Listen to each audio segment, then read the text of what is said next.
smoke, breathe me in and let me go. Filling the lungs inside you, and the blackened eyes make my way into your mind. Just to know what you knew. Restless every time we start locking eyes. Lost control. Oh, it's paradise with us. Jangan nilai nasib Rossi dari 2 balapan saja.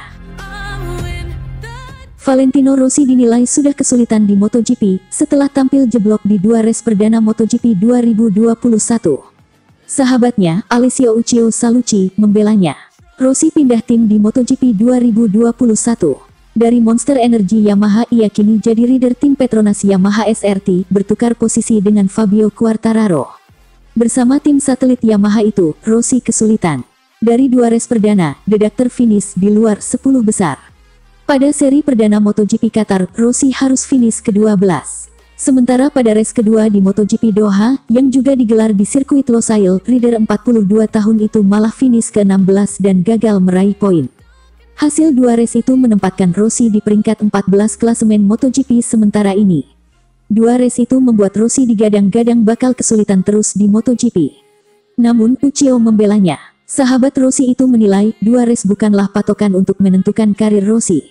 Ia meminta semua pihak bersabar.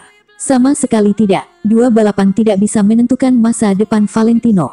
Kejuaraan dunia baru saja dimulai dan kita akan lihat bagaimana perilakunya di Grand Prix masa depan, kata Uccio kepada GP1. Jika dia kuat dan kompetitif di 4 atau 5 balapan berikutnya, dia pasti akan terus bergerak maju di MotoGP. Kalau tidak, lihat saja nanti bagaimana sikap kami. Pertanyaannya sederhana. Sejujurnya kami belum membuat keputusan tentang itu. Ada 2 bulan lagi menuju tanggal itu ketika kami akan tahu seperti apa di 2022 nanti.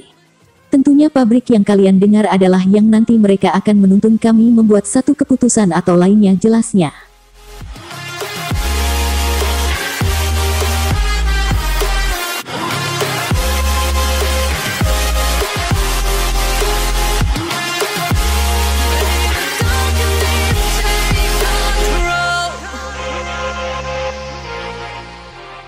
Johann Zarco moncer bareng Pramac Ducati. Andrea Dovizioso girang. Andrea Dovizioso memberikan pandangan soal performa MotoGP 2021. Dovizioso pun mengaku sangat terkesan dengan performa yang ditampilkan oleh Zarco.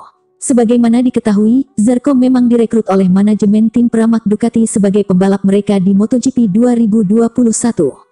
Ya, Zarco terpilih untuk menggantikan peran Jack Miller yang naik pangkat jadi pembalap pabrikan Ducati pada kejuaraan dunia tahun ini. Pada awalnya banyak yang menaruh keraguan bahwa Zarco mampu menjinakkan motor tim Ducati, yakni Desmosedici.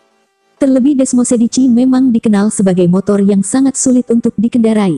Akan tetapi kenyataannya di atas lintasan justru berbeda, yang mana Zarco terlihat begitu nyaman mengendarai Desmosedici. Hal tersebut terlihat dengan performa menjanjikan yang ditampilkannya dalam 2 seri perdana MotoGP 2021. Ya, dalam 2 balapan yang dilangsungkan di sirkuit Losail itu, Zarco memang tampil sangat luar biasa. Pada MotoGP Qatar 2021, Zarco sendiri berhasil finish di posisi kedua. Sementara dalam balapan di MotoGP Doha 2021, Zarco kembali berhasil mengklaim podium kedua. Dengan performa mengesankan tersebut, Zarco pun berhak memuncaki klasemen sementara MotoGP 2021. Ya, pembalap berkebangsaan Prancis tersebut saat ini mengoleksi 40 poin atau unggul 4 angkat dari rider tim Monster Energy Yamaha, yaitu Fabio Quartararo, di tempat kedua. Dovizioso pun lantas memberikan pandangan mengenai kiprah Zarco bersama tim Pramac Ducati di MotoGP 2021. Dovi mengaku benar-benar berhasil dibuat terkesan dengan performa juara dunia Moto2 2016 tersebut. Kini, setiap pabrikan mengatur motor-motornya dengan cara berbeda. Namun, jika Anda mempunyai motor pabrikan di Pramac, Anda memiliki motor yang sama dengan tim pabrikan, jelas Dovizioso, sebagaimana dilaporkan oleh Tuttomotori Web. Hasil pada kejuaraan dunia tahun lalu sama baiknya dengan hasil tahun ini, dan ini adalah buktinya. Menurut saya, Johann adalah pembalap paling lengkap dalam 2 balapan awal tahun ini, sambung pria berusia 35 tahun tersebut. Tadinya ia tak mempunyai kecepatan untuk menang, namun justru 2 kali finish kedua. Pembalap lain memiliki kecepatan yang baik, termasuk kedua pembalap tim pabrikan Ducati, namun mereka melakukan kesalahan atau tak berada dalam posisi yang tepat imbuhnya.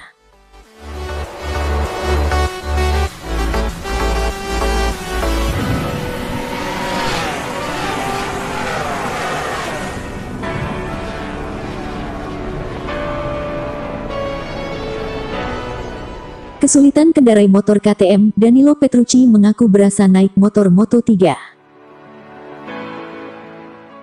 Danilo Petrucci jadi salah satu pembalap yang menderita pada 2 balapan awal MotoGP 2021.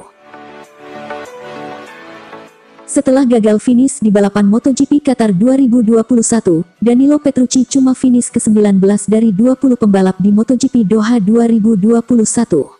Raihan Petrucci ini seolah terjun bebas setelah tahun lalu bisa mencatatkan 1 kemenangan saat masih berseragam Ducati.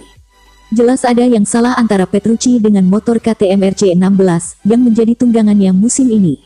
Beberapa masalah juga dialami Petrucci saat melakoni laga MotoGP Doha 2021 lalu. Semua orang melewatiku begitu saja karena aku terlalu lambat, itu masalahnya.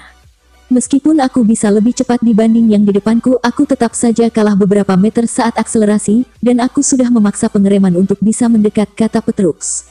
Tapi bagiku, mustahil untuk menyalip. Aku tahu itu akan jadi balapan berat, namun tidak menyangka akan sesulit itu, jelasnya. Masalah itu berasal dari akselerasi dan top speed, ada juga kontak dengan Takaki Nakagami saat keduanya bersaing. Saat senggolan dengan motor Nakagami, sebagian kecil part aero motor Petrucci rusak. Walaupun masalah dengan Nakagami tidak terjadi, Petrucci tetap akan kesulitan. Aku kehilangan 0,3 detik dari pembalap KTM di trek lurus, kemungkinan karena ukuran tubuhku, kami sudah mencoba setting yang ekstrim, sambungnya. Petrucci pun mengaku tubuh besarnya membuat dia sulit mengendarai motor KTM RC16. Sayang RC16 seperti terlalu kecil bagiku, aku melihat beberapa fotoku dan hampir seperti naik motor Moto3, kata pembalap asal Terni ini sambil tertawa. Sulit bagiku terus di belakang dan ini masalah besar di balapan, terutama di trek lurus panjang seperti Losail, jelasnya. Tubuh besar itu juga membuat mekanik KTM kesulitan karena belum pernah menangani pembalap sebesar dan setinggi Petrucci sebelumnya. Secara dimensi, motor RC16 memang jauh lebih kecil dari Desmosedici GP yang dipakai Petrucci dalam beberapa tahun terakhir.